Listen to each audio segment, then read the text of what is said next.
नमस्कार दोस्तों, आपका स्वागत है आपके अपने यूट्यूब चैनल स्मार्ट स्टडी में।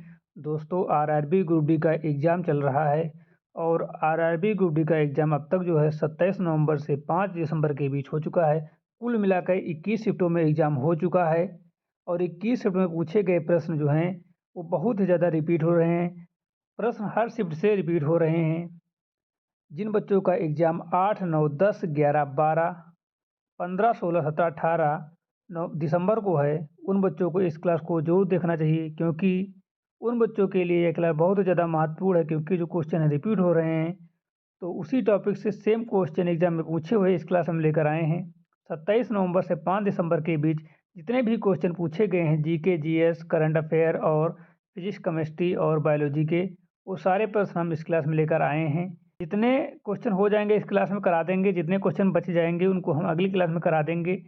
लेकिन जो बच्चे इस क्लास में आ गए हैं उन बच्चों को इस क्लास को अंत तक देखना चाहिए, क्योंकि उनके लिए यह क्लास अति महत्वपूर्ण है, उनके एग्ज़ाम के लिए यह क्लास अति महत्वपूर्ण है। तो जो लोग स्मार्ट स्टडी यूट्यूब चैनल पर नए हैं और चैनल को अभी तक सब्सक्राइब नहीं किया तो चैनल को सब्सक्राइब कर लीजिए, बेल आइकन को प्रेस कर लीजिए, ताकि आने वाली वीडियो का नोटिफिकेशन सबसे पहले आपको मिल सके। जो लोग हमारे टेलीग्राम चैनल को अभी तक ज्वाइन नहीं किए हैं, टेलीग्राम चैनल को ज्वाइन कर लीजिए। और टेलीग्राम चैनल पर जिन बच्चों का एग्ज़ाम हो जाए वो बच्चे क्वेश्चन ज़रूर भेजें, ताकि सही जानकारी स्मार्ट स्टडी यूट्यूब चैनल पर दी जा सके। सही क्वेश्चन, बिल्कुल ऑथेंटिक क्वेश्चन कराया जा सकें, ताकि बच्चों को एग्ज़ाम में कोई प्रॉब्लम ना हो और उनको बताया जा सके कि किस प्रकार के क्वेश्चन एग्ज़ाम में पूछे जा रहे हैं। तो बिना टाइम वेस्ट किए आज की क्लास को हम स्टार्ट करते हैं और पहला क्वेश्चन आ रहा है स्क्रीन पर। पहला क्वेश्चन जो पूछा गया था वो था कि 7वां खेलो इंडिया यूथ गेम्स 2025 किस राज्य में आयोजित किया गया था? 7वां खेलो इंडिया यूथ गेम्स 2025 किस राज्य में आयोजित किया गया था? इस प्रकार के 4 ऑप्शन थे: हरियाणा, मध्य प्रदेश, बिहार, तमिलनाडु। तो 7वां खेलो यूथ इंडिया गेम्स जो है वो बिहार राज्य में आयोजित किया गया था। कहाँ? बिहार राज्य में। तो इसका सही जवाब जो है वो ऑप्शन नंबर सी सही है, बिहार। इसका सॉल्यूशन के साथ हम फैक्ट भी लेकर आए हैं। फैक्ट से क्वेश्चन जो बहुत ज़्यादा फंस जा रहे हैं, तो आप लोग फैक्ट को जरूर याद करें। तो 7वां खेलो इंडिया यूथ गेम्स जो है वो कहाँ आयोजित हुआ था? पहली बार बिहार में आयोजित हुआ था, पहली बार। ठीक है, बिहार में पहली बार। आयोजन जो है 5 प्रमुख शहरों में हुआ था: पटना, राजगीर, गया, भागलपुर और बेगूसराय में। ये 5 शहर हैं जहाँ पर खेलो इंडिया यूथ गेम्स का आयोजन किया गया था। बिहार में पहली बार हुआ था और बिहार के 5 शहर हैं। कौन कौन शहर हैं? पटना, राजगीर, गया, भागलपुर और बेगूसराय। ये कब हुआ था?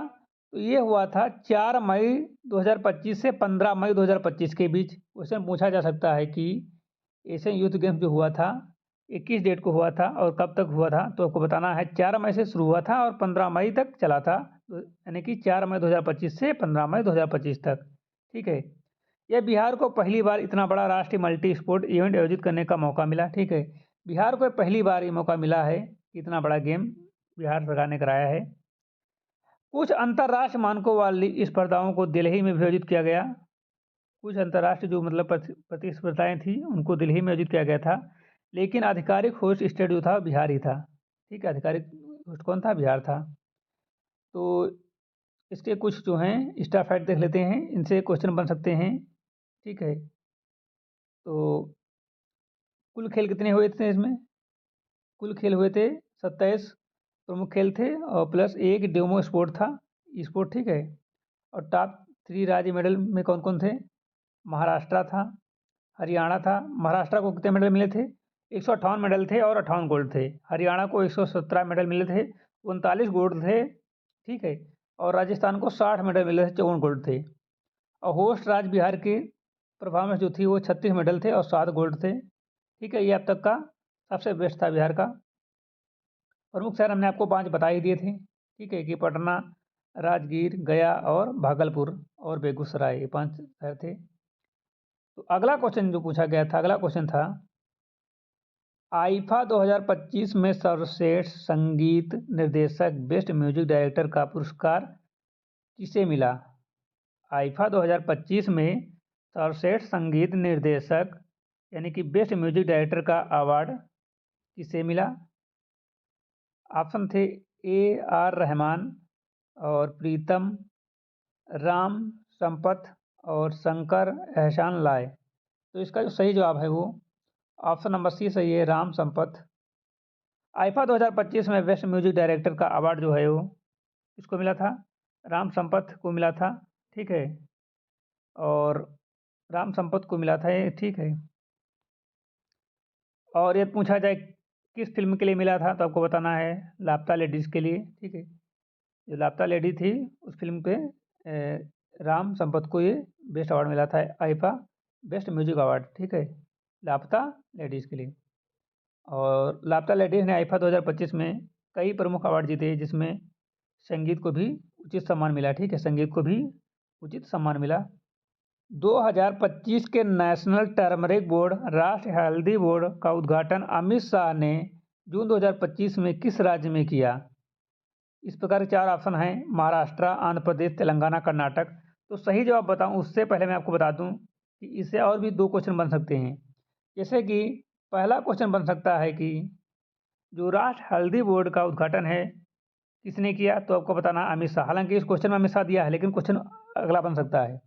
और अगला क्वेश्चन बन सकता है कि जो राष्ट्रीय हल्दी बोर्ड का उद्घाटन है वो कब किया गया? तो आपको बताना है जून महीने में। कब बताना है? जून में। तो इससे 2 क्वेश्चन तो ये बन गए। आगे और क्वेश्चन बनेंगे तो हम फैक्ट में बता देंगे। तो इसका जो सही जवाब है कि राष्ट्रीय नेशनल टर्मरिक बोर्ड हल्दी बोर्ड यानी कि राष्ट्रीय हल्दी बोर्ड का उद्घाटन जो है अमित शाह ने जब किया था वो किया था तेलंगाना में। Option number C correct, Telangana में, ठीक। इसका फैक्ट देख लेते हैं। अमित शाह ने 29 जून 2025 को बोर्ड के मुख्यालय जिम्बाबाद तेलंगाना में औपचारिक रूप से खोला, ठीक है। बोर्ड का मुख्यालय जो है जिम्बाबाद तेलंगाना में औपचारिक रूप से खोला। कब खोला? 29 जून 2025 को, ठीक है। फैक्ट याद रखना, इससे भी क्वेश्चन आ सकते हैं, ठीक है। उद्घाटन कार्यक्रम में उन्होंने कहा कि इससे हल्दी किसानों की लंबी चाहे मांग पूरी हुई है और हल्दी उत्पादन तथा निर्यात को बढ़ावा मिलेगा। और इसलिए तेलंगाना ऑप्शन सही है, ठीक है। ये इसके फैक्ट थे। और इसको थोड़ा फैक्ट देख लेते हैं, फैक्ट अतिरिक्त फैक्ट, ठीक है। कि बोर्ड मुख्यालय को न सिर्फ प्रशासनिक केंद्र माना गया बल्कि इसे भारत की हल्दी उद्योग व निर्यात की रीढ़ बनाने की योजना है। सरकार का लक्ष्य 2030 तक हल्दी निर्यात का $1 बिलियन यानी कि $1 अरब तक पहुंचाया जाए, ठीक है। सरकार का लक्ष्य है कि 2030 तक हल्दी निर्यात $1 बिलियन यानी कि $1 अरब तक पहुंचाया जाए। निजामाबाद लंबे समय से भारत की हल्दी उत्पादन में प्रमुख क्षेत्र रहा है, ठीक है। इसलिए इसे हल्दी राजधानी भी कहा जा रहा है। क्या कहा जा रहा है? हल्दी राजधानी कहा जा रहा है। 2025 के इंडियन ओपन बैडमिंटन टूर्नामेंट में पुरुष एकल मेंस सिंगल का खिताब किसने जीता? 2025 के इंडियन ओपन बैडमिंटन टूर्नामेंट में पुरुष सिंगल का खिताब जो है जीता था, वो जीते थे विक्टर एक्सेल्सन, ठीक है, Victor Axelsen. Option number C correct है। इसके फैक्टर देख लेते हैं कि इंडियन ओपन 2025 के मेन सिंगल फाइनल में विक्टर जो है वो डेनमार्क के फाइनल में ली चाओयू हांगकांग के थे को हराया था, ठीक है। विक्टर जो है डेनमार्क के हैं। कहाँ के हैं? डेनमार्क के हैं। और ली च्यू यू जो है हांगकांग के हैं। और हारने का स्कोर जो रहा था वो रहा था 21, क्या रहा था? 21-16, 21-8, यानी कि जो विक्टर थे वो सीधे दोनों गेम जीतकर दोनों सेट जीतकर खिताब ने नाम किया। इस जीत के साथ एक्सेलसेन ने अपना तीसरा इंडियन ओपन मेन सिंगल खिताब जीता। इससे पहले वो 2017 में और 2019 में विजेता रह चुके हैं। इसकी अतिरिक्त फैक्ट देख लेते हैं। इससे क्वेश्चन बन जाते हैं कि यह टूर्नामेंट 2025 में सुपर 725 का श्रेणी था और मेन सिंगल का फाइनल दिल्ली के केडी जाधव इंडोर हॉल में हुआ था। किसमें? केडी जाधव इंडोर हॉल में हुआ था। और विक्टर एक्सेलसेन ने मैच में शुरुआत थोड़ा धीमी ली लेकिन धीरे धीरे उन्होंने अपनी गति और इस मैच के दम पर ली चाओयू को दबाव में ला दिया और दूसरा गेम पूरी तरह उनकी पकड़ में रहा। इंडियन ओपन 2025 में महिला की एकल स्पर्धा विजेता यंग रही थी। कौन रही थी? NC यंग रही थी। 2023 के अंत तक भारत में कुल कितने वन्य जीव अभयारण्य थे? कितने वाइल्ड लाइफ सेंचुरीज थी? 565, 570, 573 या 580? तो इसका सही जो ऑप्शन नंबर सी 573 थे। कितने थे? 573 थे। जैसा कि national wild life database centre NWDC के 27 नवंबर 2023 के अपडेट के अनुसार भारत में प्रोटेक्टेड एरियाज में कुल 1014 क्षेत्र थे। कितने क्षेत्र थे? 1014 क्षेत्र थे। इनमें से 106 नेशनल पार्क थे, 573 वाइल्ड लाइफ सेंचुरीज और 115 कंजर्वेशन रिजर्व और 220 कम्युनिटी रिजर्व शामिल थे। अतः 2023 तक वाइल्ड लाइफ सेंचुरीज की संख्या 573 थी। कितनी थी? 573 थी। इसके स्टाफ देख लेते हैं कि ये 573 अभयारण्य भारत के कुल भौगोलिक क्षेत्र का लगभग 3.76% कवर करते हैं। इसके अलावा भारत में प्रोपोज्ड यानी कि प्रस्तावित अभयारण्य भी सूचीबद्ध हैं ताकि भविष्य में संरक्षण क्षेत्र बढ़ाया जा सके। और वाइल्ड लाइफ सेंचुरीज को IUCN श्रेणी में 4th कैटेगरी में रखा गया है। मतलब कि ये 4th कैटेगरी के अंतर्गत आते हैं। अगला क्वेश्चन पूछा गया था कि विल्ड फंक्शन एसेस पुस्तक के लेखक कौन हैं? तो विल्ड फिक्शंस पुस्तक के लेखक जो हैं वो हैं Amitav Ghosh. Wild fictions essay on literature, empire and environment एक निबंध संग्रह एसे कलेक्शन है जिसका लेखक अमिताव घोष हैं। यह पुस्तक विभिन्न निबंधों को एक साथ लाती है जिनका विषय है उपनिवेशवाद, साम्राज्यवाद, पर्यावरण, इतिहास, संस्कृत और ग्लोबल दक्षिण के लोगों की कहानियाँ। इसलिए दिए गए विकल्पों में ऑप्शन नंबर यही सही है, अमित घोष। कुछ अतिरिक्त फैक्ट देख लेते हैं जिससे कि रिवीजन भी हो जाएगा और एग्जाम में मदद भी मिल जाएगी। यह संग्रह 2025 में प्रकाशित हुआ। कब प्रकाशित हुआ? 2025 में। पुस्तक में ऐसे विषय छूती है। पुस्तक में ऐसे विषय छूती है पर्यावरण संकट, जलवायु परिवर्तन, साम्राज्यवादी इतिहास, ठीक है, माइग्रेशन, डिस्प्लेसमेंट, इतिहास के विस्मृत पहलू और उपनिवेश के प्रभाव। और विल्ड फैक्शन में शामिल निबंधों में लेखक का उद्देश्य है इतिहास का साहित्य, पर्यावरण, सामाजिक असमानताओं के बीच संबंध दिखाना और साथ ही उपनिवेशवादी दृष्टिकोण व आधुनिकता की चुनौतियों पर सवाल उठाना। ठीक, ऐसे में सब है। अगला क्वेश्चन पूछा गया था, हाल ही में सेफ सैटरडे सुरक्षित शनिवार कार्यक्रम किस राज्य द्वारा शुरू किया गया? आपके ऑप्शन है Maharashtra, Paschim Bangal, Jharkhand, Bihar. Which state recently started the safe Saturday program? तो ये जो शुरू किया गया था सेफ प्रोग्राम, सुरक्षित शनिवार शुरू किया गया था, यह शुरू किया गया था बिहार के द्वारा। ठीक है, बिहार के द्वारा। इसके थोड़ा हम सोल्यूशन देख लेते हैं डिटेल में कि सेफ सैटरडे या सुरक्षित शनिवार जो है कार्यक्रम बिहार द्वारा 2025 में शुरू किया गया। कब शुरू किया गया? 2025 में। इस योजना का उद्देश्य स्कूलों में बच्चों का आपदा प्रबंधन और सुरक्षा कौशल दिखाना। प्रत्येक शनिवार को सरकारी स्कूलों में विशेष सत्र आयोजित होंगे जिनमें बच्चे को भूकंप, आग, बाढ़, डूबने जैसी आपदा स्थितियों में बचाव के तरीके सिखाए जाएंगे। इसके लिए हर स्कूल में एक फोकल शिक्षक नियुक्त किया गया है जो प्रशिक्षण और ड्रिल का संचालन करेगा। यह कार्यक्रम स्कूल सुरक्षा और आपदा जागरूकता बढ़ाने के लिए राज्य स्तरीय पहल है। कुछ स्टाफ फैक्ट देख लेते हैं जिससे क्वेश्चन बन जाते हैं कि सेफ सैटरडे कार्यक्रम बिहार के सभी माध्यमिक और उच्च माध्यमिक स्कूलों में लागू किया गया। सेफ सैटरडे कार्यक्रम बिहार के सभी सरकारी माध्यमिक और उच्च माध्यमिक स्कूलों में लागू किया गया। यह योजना बच्चों में आपदा सुरक्षा और बचाव की समझ को बढ़ाने पर केंद्रित है। प्रत्येक सत्र में बच्चों को प्रैक्टिकल ड्रिल, सुरक्षा नियम और आपातकालीन उपाय सिखाए जाते हैं। बिहार सरकार का लक्ष्य है कि बच्चे सुरक्षा के प्रति जागरूक और आपदा प्रबंधन में सक्षम बने। अगला क्वेश्चन था कि सेफ सैटरडे सुरक्षित शनिवार कार्यक्रम का मुख्य उद्देश्य क्या था। मुख्य उद्देश्य पूछा गया, तो मुख्य उद्देश्य जो था बच्चों को हर शनिवार बैग बिना स्कूल भेजना, आपदा भूकंप आदि बढ़ाव और सुरक्षित कौशल दिखाना, स्कूली बच्चों के लिए विशेष सांस्कृतिक सत्र आयोजित करना या स्कूल में अतिरिक्त खेल स्पोर्ट को आयोजित करना। तो इसका जो सही जवाब है ऑप्शन नंबर बी है, आपदा भूकंप आग बाढ़ से बचाव और सुरक्षित कौशल दिखाना। Option number B is correct है। सेफ सुरक्षित शनिवार कार्यक्रम का मुख्य उद्देश्य जो है आपदा भूकंप आग से मतलब कि बचाव और सुरक्षा कौशल दिखाना है। सेफ सैटरडे बच्चों को आपात स्थितियों में सुरक्षित रहने और बचाव के तरीकों से अवगत कराता है। इसमें ड्रिल प्रशिक्षण और जागरूकता सब शामिल हैं। प्रत्येक शनिवार को स्कूल में फोकल शिक्षक द्वारा बच्चों को सुरक्षित प्रशिक्षण दिया जाता है। स्टाफ फैक्ट देख लेते हैं, स्टाफ फैक्ट तो है नहीं इसमें।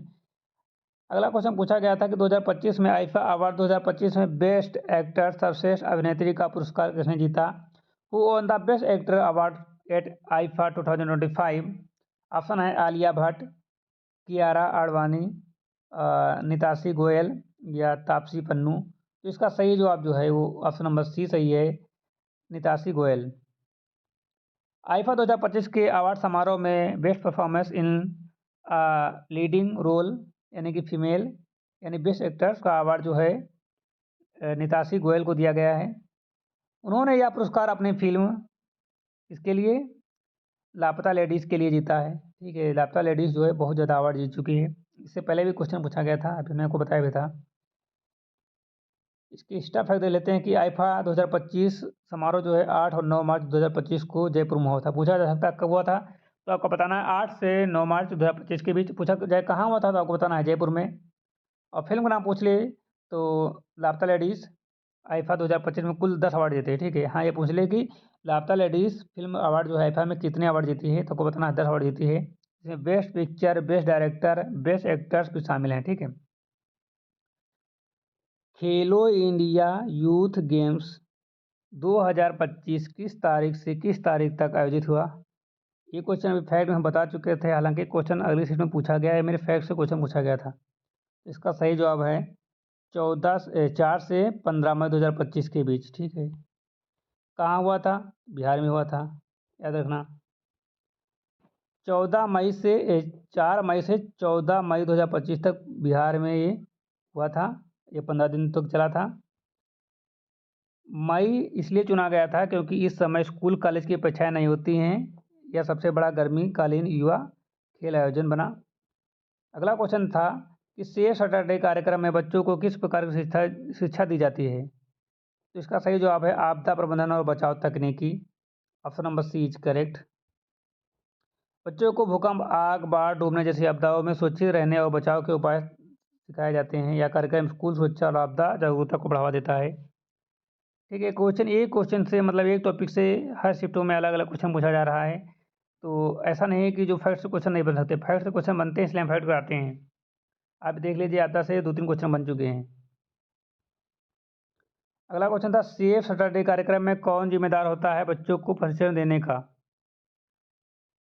सेफ सैटरडे कार्यक्रम में कौन जिम्मेदार होता है बच्चों को प्रशिक्षण देने का। देखो इस टॉपिक से भी क्वेश्चन कई पूछे गए हैं। ठीक है, मतलब ये एक ही शिफ्ट में नहीं है, 21 शिफ्टों में अलग अलग शिफ्टों में पूछे गए हैं एक ही क्वेश्चन। ठीक है, एक ही टॉपिक से पूछे जाते हैं।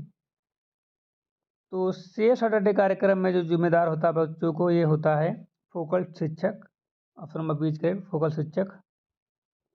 हर स्कूल के में एक फोकल शिक्षक नियुक्त किया गया है। वह हर शनिवार को बच्चों को आपदा सुरक्षा और बचाव तकनीक सिखाने के लिए जिम्मेदार होता है। इससे बच्चों में जागरूकता और आत्मरक्षा कौशल विकसित होते हैं।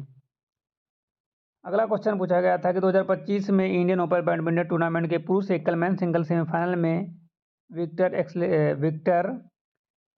एक्सेलेंसन जो हैं फाइनल में पहुंचने के लिए किस खिलाड़ी को हराया था।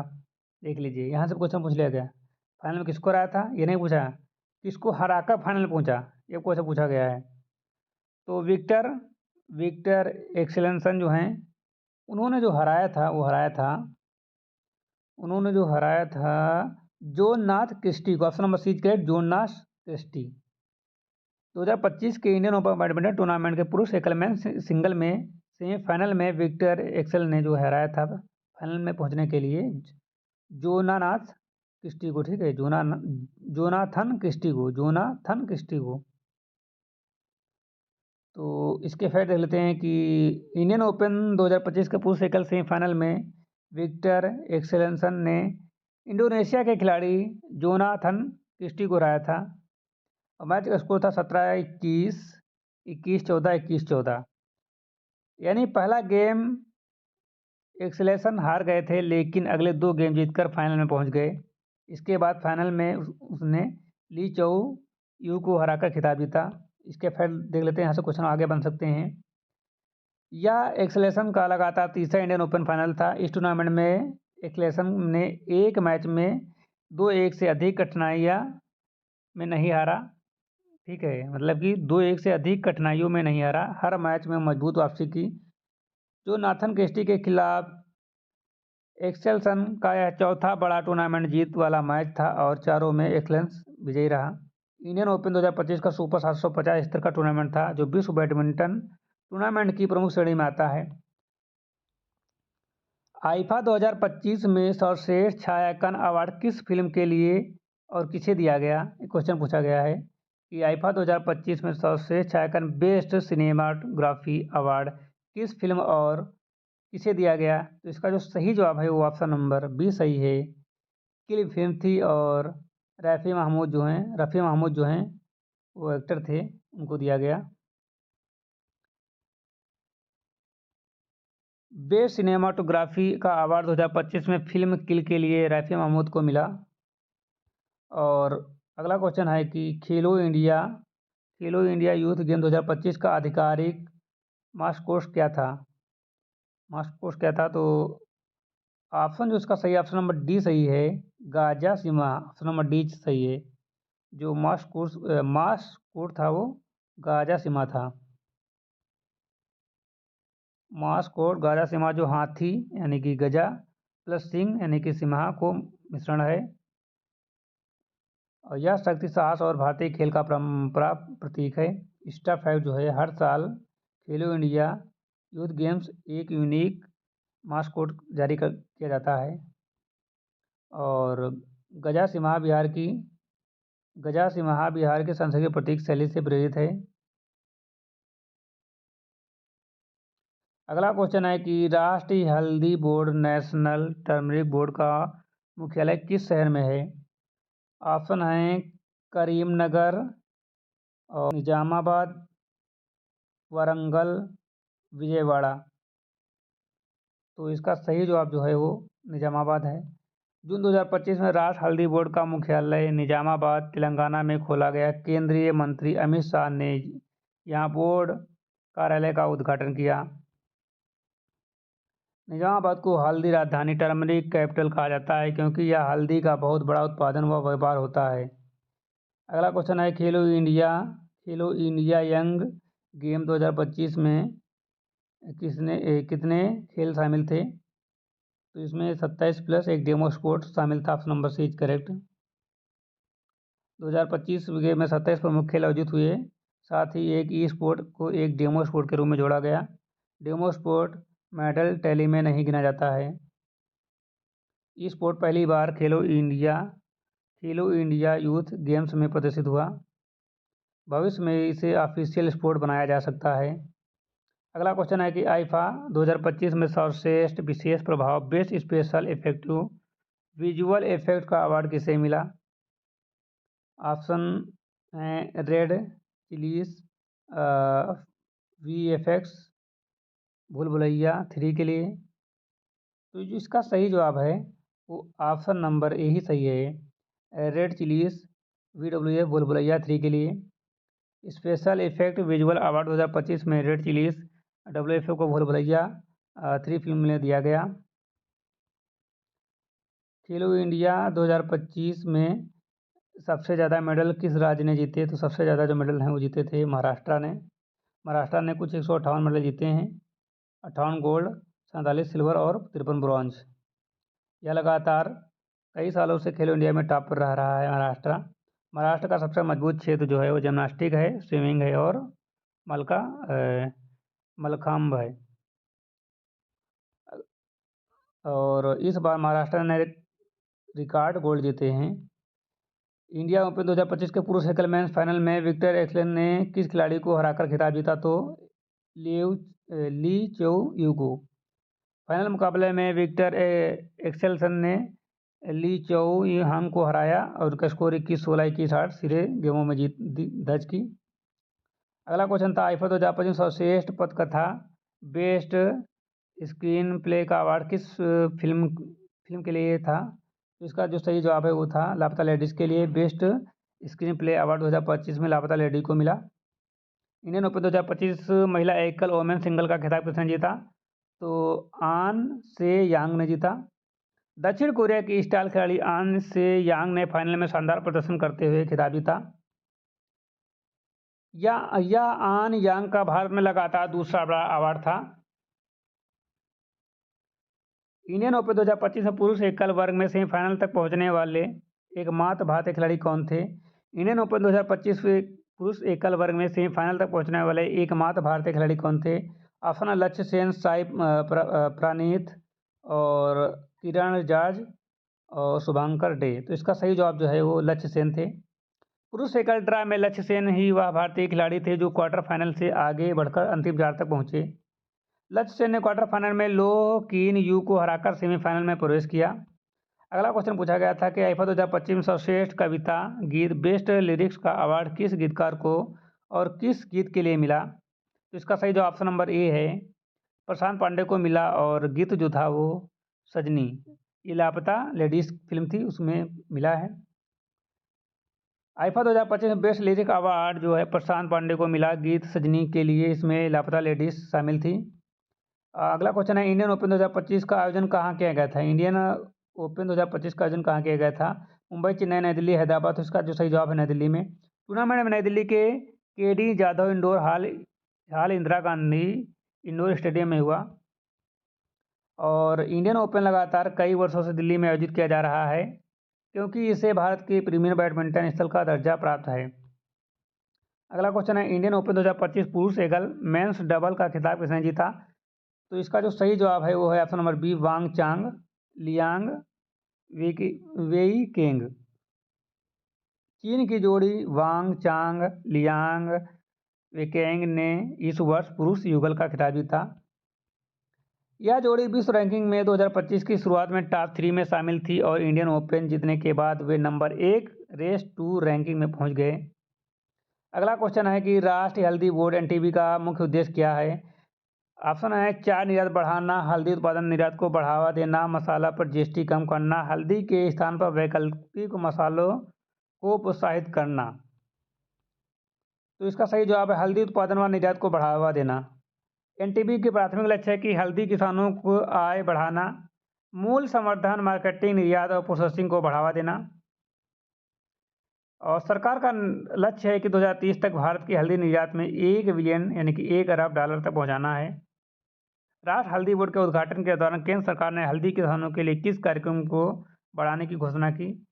तो इसका जो सही जवाब है वो सही जवाब है option number D, value added turmeric cluster की स्थापना। उद्घाटन के समय घोषणा की कि भारत में वैल्यू एडेड टर्मरिक क्लस्टर बनाए जाएंगे जिसमें प्रोसेसिंग बढ़े, किसानों के अधिक मूल्य मिले, निर्यात प्रतिस्पर्धा बढ़े।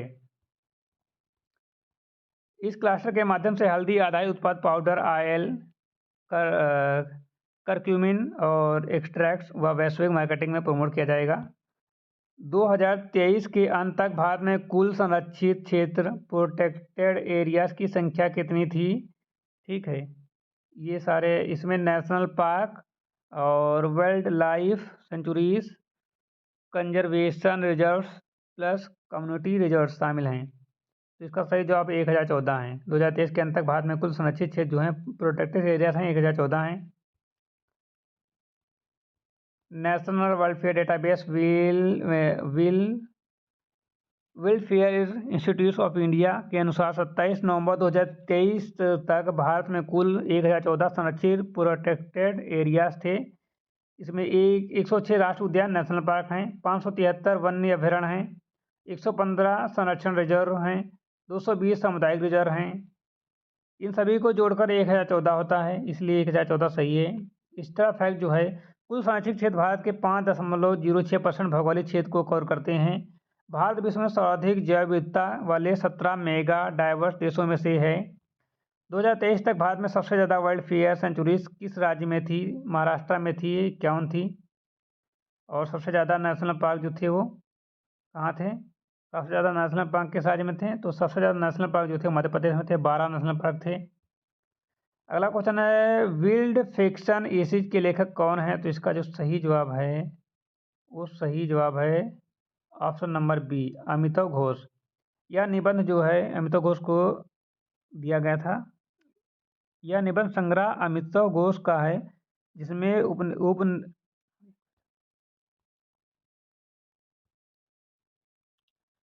विल्ड फिक्शन आइस के लेखक कौन हैं? तो इसका सही जवाब है option number B, Amitav Ghosh. यह निबंध है अमिताव घोष का है। इसमें उपनिवेशवाद, पर्यावरण प्रावसन और वैश्विक दक्षिण की कहानियों पर लेख है। और पुस्तक 2025 में प्रकाशित हुई थी और ग्लोबल साउथ के इतिहास, संस्कृति और पर्यावरण चुनौतियों पर ध्यान केंद्रित करती है। अगला क्वेश्चन है, आईफा 2025 में सर्वश्रेष्ठ कविता गीत बेस्ट लिरिक्स का अवार्ड किस गीतकार को और किस गीत के लिए मिला? तो बेस्ट लिरिक्स के लिए जो मिला था वो मिला था सजनी गुल आपदा लेडीज़ के लिए, प्रशांत पांडे को मिला था। क्वेश्चन रिपीटेड अभी हमने कराया था जस्ट,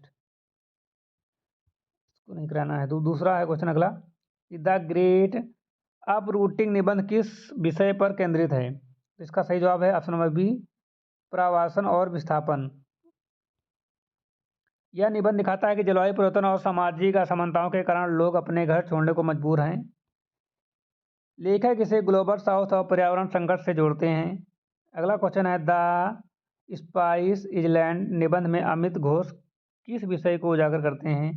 तो वे उपनिवेशवादी और इतिहास के मामले उजागर करते हैं। यह निबंध दिखाता है कि कैसे यूरोपियन शक्तियों ने मामलों के लिए युद्ध और उपनिवेशवाद को बढ़ावा दिया। मसालों की वजह से आर्थिक सामाजिक असमानताएं आज भी दिखाई देती हैं। अगला क्वेश्चन था कि वर्ल्ड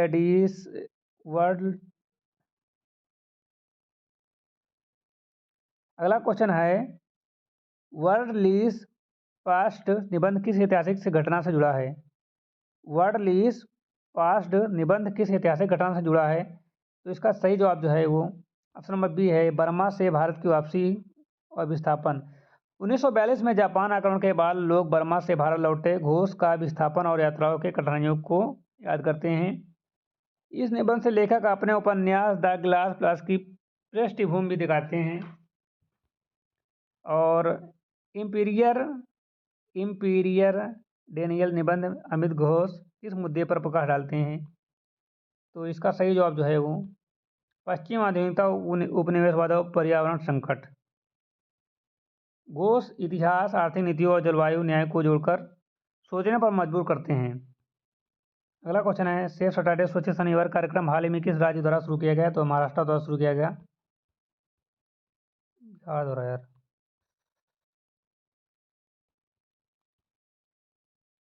सेफ शनिवार, सुरक्षित शनिवार कार्यक्रम हाल ही में किस राज्य द्वारा शुरू किया गया? तो ये बिहार द्वारा शुरू किया गया। सेफ सैटरडे सुरक्षित शनिवार कार्यक्रम 2025 में राज्य स्तर पर सभी सरकारी माध्यमिक, उच्च माध्यमिक स्कूलों में लागू किया गया। इस योजना के तहत शनिवार को बच्चों को आपदा सुरक्षा, बचाव, जान माल बचाने के गुर सिखाए जाएंगे, यानी यह स्कूल सुरक्षा और आपदा प्रबंधन का हिस्सा है। अगला क्वेश्चन, सेफ सैटरडे सुरक्षित शनिवार कार्यक्रम का उद्देश्य क्या है? तो आपदा जैसे भूकंप, बाढ़ आदि को बढ़ावा देना है। क्वेश्चन रिपीटेड है। अगला क्वेश्चन, आईफा 2025 में सर्वश्रेष्ठ अभिनेत्री एक्टर का पुरस्कार किसने जीता? तो ये जो जीता था वो जीती थी Nitashi Goyal. Option number C is correct. ये भी क्वेश्चन रिपीटेड है।